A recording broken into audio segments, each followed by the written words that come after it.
Japan का नाम सुनते ही आपको टेक्नोलॉजी से भरी एक दुनिया का ख्याल आएगा, जो कि सच भी है।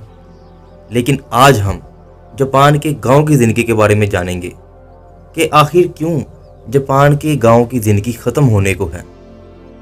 यहाँ के लोग क्या ऐसा खाते हैं और करते हैं कि इनकी उम्रें दुनिया में सबसे ज़्यादा हैं, और जानेंगे यहाँ की खेतीबाड़ी के बारे में।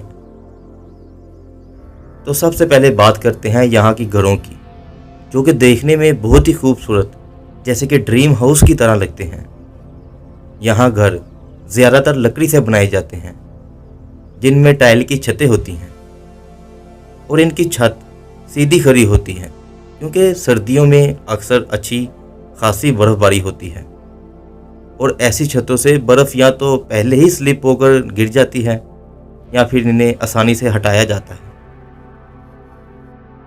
जापान में घर और फर्नीचर बनाने की तकनीक भी बड़ी ज़बरदस्त है।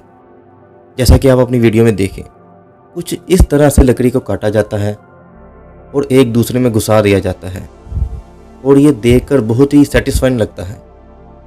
इससे कोई भी चीज़ 100 साल तक ख़राब नहीं हो सकती, और अगर कुछ ख़राब भी हुआ तो बड़ी आसानी से अलहदा करके फिर से उसे ठीक कर दिया जाता है।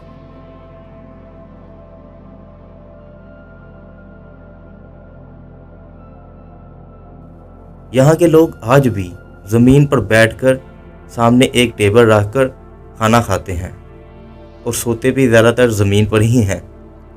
इसका मतलब ये नहीं कि ये गांव में रहने वाले हैं, क्योंकि जापान उन मुल्कों में से आते हैं जो फुली डेवलप मुल्कों में से है। मतलब आप गांव में हो या शहरों में, आपको बेसिक चीज़ों का पता होता है।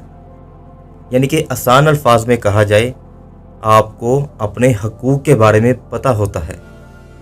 एज ए जापानीज़ सिटीज़न और गवर्नमेंट, चाहे जापान की हो या अमेरिका की या किसी अनडेवलप मुल्क की हो, वहाँ की गवर्नमेंट डरती है इस बात से कि कोई भी सिटीज़न अपने हकूक़ ना मांगने लग जाए। इससे कोई फ़र्क नहीं पड़ता अगर आप जापान में हैं या आप गांव में हो या शहरों में, आपको इंटरनेट, इलेक्ट्रिसिटी, पानी और वो तमाम सहूलियात किसी भी जगह पर मिलती हैं। लेकिन फिर भी अपनी सकाफ़त को नहीं छोड़ते किसी दूसरे मुल्कों की सकाफ़त को देखकर। बहुत से गांव चावल की खेतीबाड़ी करते हैं, लेकिन यहाँ पर टी की काश्त सबसे ज़्यादा होती है, और जापान टी या ग्रीन टी के लिए ही जाना जाता है। और ये खेत देखने में ही आंखों को ठंडक देते हैं। और इसी तरह जापानी देहात बहुत ही खूबसूरत सरसब्ज़ शताब्दियों से घिरे होते हैं। इसके अलावा जापान में उगाई जाने वाली फसलें हैं चावल, कॉटन, गन्ना, गंदम, आलू, सोयाबीन और दूसरी मुख्तलिफ़ किस्म की सब्ज़ियाँ। जैसा कि ऊपर हमने जाना कि जापानीज़ अपनी सकाफ़त से जुड़ी हुई कौम है, इसलिए ज़्यादातर देहातों ने अब भी जापान की पुरानी तारीख़ी ढांचे को महफूज किया हुआ है।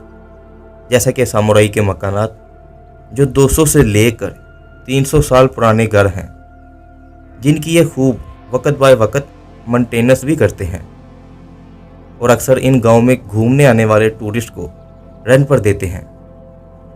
इन घरों के अंदर मौजूद सामान वैसे ही तरीके से पड़ा होता है, जो कि आपको उन वक्तों की याद दिलाएगा। जापान उन मुल्कों में से है जिसकी बदकिस्मती से आबादी रोज़ ब रोज़ कम होती जा रही है, और एक हिसाब से देखा जाए तो जापान की सबसे बड़ी टेंशन ही उसकी आबादी है।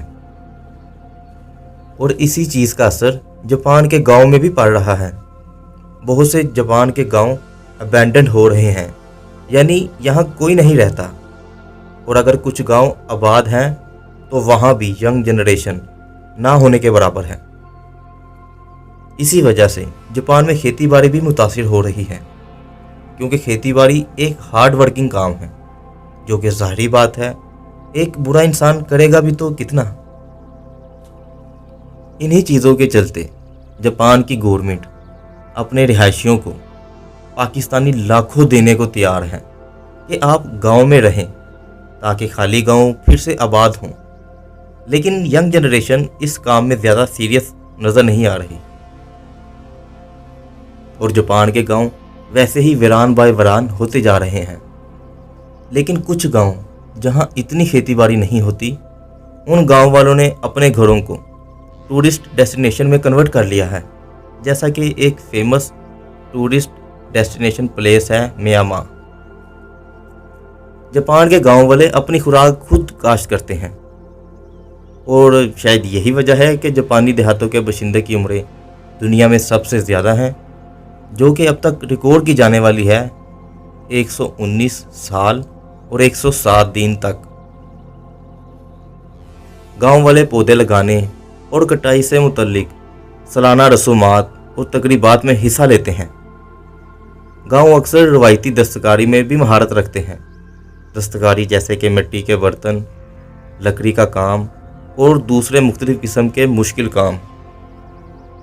गांव वाले साल भर मुख्तलिफ त्यौहार मनाते हैं, जैसे कि शंटो और बुद्ध मत के त्यौहार, और मौसम गर्मा में मत्सूरी के त्यौहार, जो अक्सर रवायती रक्स और जुलूसों के साथ मनाए जाते हैं।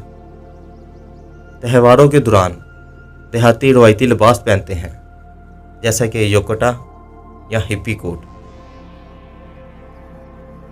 देहातों में अक्सर मुकामी देवताओं के मज़ार होते हैं, जैसा कि बुद्ध मत के मंदिर, जो कि रूहानी विरसे के तौर पर काम करते हैं और ये गांव का अहम हिस्सा है।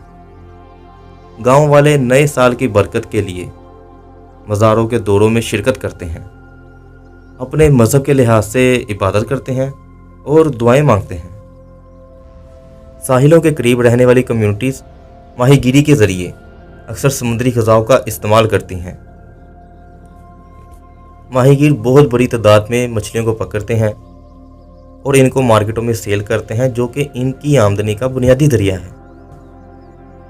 त्यौहार चाहे छोटे हों या बड़े, गांव की कम्युनिटीज़ इनमें बढ़ चढ़ कर हिस्सा लेती हैं, जो कि अपने ताल्लुक़ के एहसास को फ़रोग़ देती है। जापान उन वाहिद मुल्कों में से आता है जिनके गांव देखने लायक होते हैं, लेकिन यहाँ पर रहने वाले बहुत कम। साफ़ सुथरा माहौल होता है, ताज़ा हवा होती है और यहाँ के इर्द गिर्द के मनाजर भी देखने के लायक होते हैं। उम्मीद करते हैं कि आने वाले वक्तों में जापान की गांव की ज़िंदगी आगे बढ़े और यहाँ के गांव वैसे ही आबाद हों जैसा कि हम फिल्मों में या कार्टून्स में देखते हैं। तो ये तो थी जापान के गांव की ज़िंदगी। लेकिन अगर आप अमेरिका के गांव की ज़िंदगी देखना चाहते हैं तो उसके लिए यहाँ क्लिक करें, और रूस के गांव की ज़िंदगी देखना चाहते हैं तो उसके लिए यहाँ क्लिक करें। और ये रही विलेज लाइफस्टाइल की प्लेलिस्ट।